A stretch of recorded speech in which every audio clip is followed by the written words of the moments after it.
جنازے کو تدفین کی غرض سے قبرستان لے جاتے ہوئے میت کے ساتھ چلنے کو فقہی اصطلاح میں تشییع جنازہ کہتے ہیں۔ روایت ائمہ معصومین علیہم السلام میں تشییع جنازہ کی بہت فضیلت وارد ہوئی ہے۔ رسول اکرم صلی اللہ علیہ وآلہ وسلم نے فرمایا، جو کوئی جنازے کی تشییع کرتا ہے، واپس لوٹ آنے تک ہر قدم کے بدلے 100,000 نیکیاں اس کے نامہ اعمال میں لکھی جاتی ہیں، 100,000 گناہ مٹا دیے جاتے ہیں اور خدا کے نزدیک 100,000 درجے حاصل کرتا ہے۔ اور اگر تشییع کے ساتھ نماز جنازہ بھی ادا کرے تو اس کی موت کے وقت 100,000 فرشتے اس کی تشییع کریں گے اور اس کے لیے استغفار کریں گے۔ اور اگر میت کو دفن کرتے وقت تک حاضر ہو تو خداوند متعال 100,000 فرشتوں کو حکم دیتا ہے کہ قیامت کے دن تک اس کے لیے طلب مغفرت کریں۔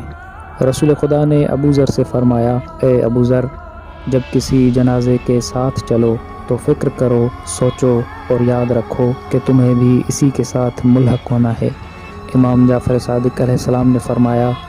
جب بھی جنازے کو کاندھوں پر اٹھاؤ تو یہ تصور کرو کہ یہ تم خود ہو اور تمہیں کندھوں پر اٹھایا گیا ہے، اور تم اپنے پروردگار سے چاہتے ہو کہ وہ تمہیں دنیا میں واپس بھیج دے تاکہ تم اعمال صالحہ کو انجام دو، تو سوچو اس حالت میں کس طرح اپنی زندگی کا آغاز کرو گے۔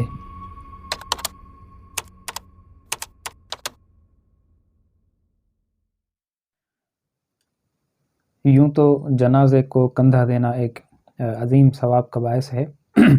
جس طرف سے بھی تابوت کو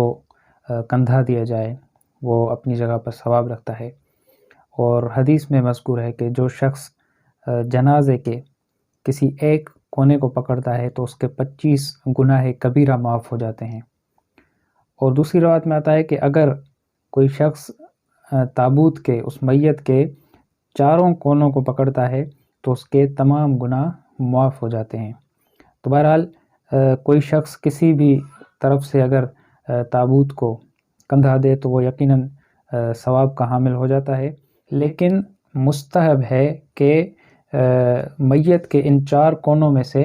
ایک ترتیب کی رعایت کی جائے، جو ترتیب معصومین نے ہمیں بتائی ہے۔ ویسے تو ثواب ہے ہی ہے، لیکن اگر اس ترتیب کو فالو کیا جائے تو وہ آپ کے ثواب میں مزید اضافہ کر دے گا۔ وہ ترتیب کیا ہے؟ معصومین فرماتے ہیں کہ اگر آپ تابوت کو کندھا دینا چاہتے ہیں تو آپ شروعات اس تابوت کے بائیں جانب سے کریں، یعنی آپ اگر میت کے اعتبار سے دیکھیں تو وہ میت کا داہنا ہاتھ ہو جائے گا، یعنی جس طرح یہ سائیڈ ہے یہ میت کا داہنا ہاتھ ہو جائے گا، تو داہنے ہاتھ سے اوپر والا جو پہلا کونا ہوتا ہے وہاں سے آپ شروعات کریں گے، یعنی آپ کے اسٹیپ کے اعتبار سے پہلا کندھا یہاں سے شروع ہوگا۔ اس کے بعد پھر پیچھے آ جائیں گے اور میت کے پیروں کی طرف کا جو داہنا حصہ ہے وہاں سے آپ کندھا دیں گے۔ جب اس سے آپ فارغ ہو جائیں گے تو آپ نے میت سے آگے نہیں جانا، میت کے آگے نہیں گزرنا، بلکہ میت کے پیچھے آ کر پھر آپ کو نیچے اس طرف سے کندھا دینا ہے، یعنی میت کے بائیں پیروں کی طرف۔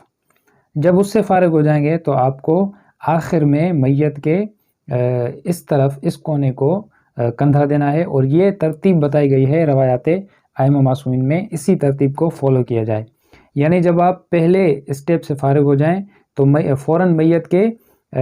پیچھے والے حصے کی طرف سے آپ اس ترتیب کی رعایت کریں گے۔ البتہ کچھ علماء کرام فرماتے ہیں کہ یہ اسی ترتیب کے بالکل برعکس ترتیب کو آپ انجام دیں، لیکن جو معتبر روایات ہیں ان میں یہی پہلی والی ترتیب جو ہے اس کی زیادہ تاکید کی گئی ہے اور یہی زیادہ قابل قبول ہے۔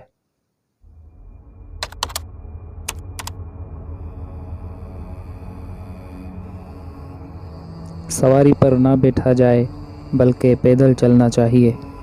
ہنسنا نہیں چاہیے، جنازے کو جلدی نہ لے جایا جائے، ذکر خدا اور کلمہ شہادت کے علاوہ دوسری باتیں نہیں کرنی چاہیے،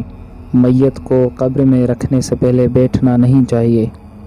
عورتوں کو شرکت نہیں کرنی چاہیے، البتہ بوڑھی اور پیرسن خواتین اس حکم سے مستثنیٰ ہیں۔